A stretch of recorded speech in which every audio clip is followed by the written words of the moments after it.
ये बात सही है कि आपकी कुछ हड्डियां भी टूटी और आप बेचारे बोल नहीं पाए इस डर से कि फिल्म हाथ से ना निकल जाए? जब 1.5 मंथ के बाद हमें पता चला कि हमें मूवी मिल गई है, तो एक तो हमें बहुत टाइम लगा ये सिंक इन होने में कि हम मूवी में हैं। हमें तब तक लगता था कि हमें निकाल दिया जाएगा या हमसे नहीं हो पाएगा, तो हमें कहेंगे कि रहने दो, हम किसी और को ले आएंगे।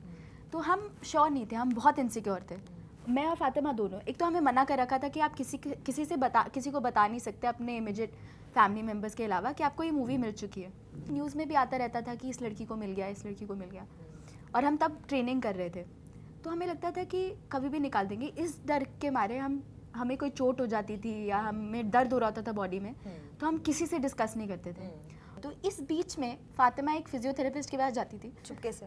एक हफ्ते बाद मैंने इससे पूछा कि तुम जा कहाँ रही हो?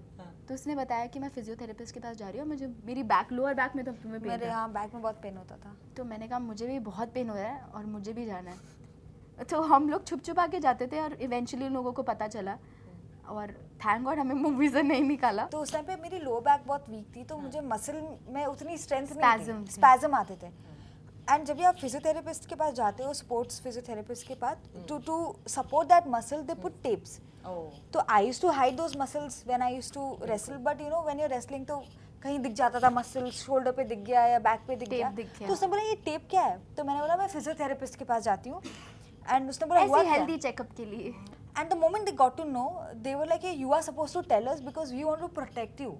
Full body checkup हमें किया। एक फुल टाइम फिजियोथेरेपिस्ट दिया। एक मूव में मेरा पसली में कुछ ऐसा इम्पैक्ट आया, high impact. So I was finding it very difficult to get up and do a lot of things. And I thought कि कुछ टूटा है, ये मुझे नहीं लगा, मुझे लगा ये रेसलर्स को ऐसा पेन होता रहता है शायद। और हमारे कोच ना, उनके लिए छोटी मोटी इंजरीज ये सच में बहुत ही छोटी मोटी है उनके लिए, तो हमेशा ही बोलते रहते थे कि इंजरीज रेसलर्स का गहना होता है। तो ये it's normal to get injuries. अगर आपको कहीं पेन हो रहा है तो सब नॉर्मल था उनके लिए। So I was not telling anybody because मुझे लगा कि अगर मैं बोलूँगी तो मेरे को रेसलिंग नहीं, आउट नहीं, मुझे रेसलिंग से रोक देंगे। एंड शूट 2 महीने के बाद था, तो मेरे को एक दिन की भी रेसलिंग मिस नहीं करनी थी because they are so protective. No, I kept wrestling and I again fell on the same bone and I had a crack and I couldn't breathe. So that was when I had to tell somebody, listen, I can't wrestle because I can't breathe. मतलब मैं ऐसे भी करती थी, मेरे को दर्द होता था.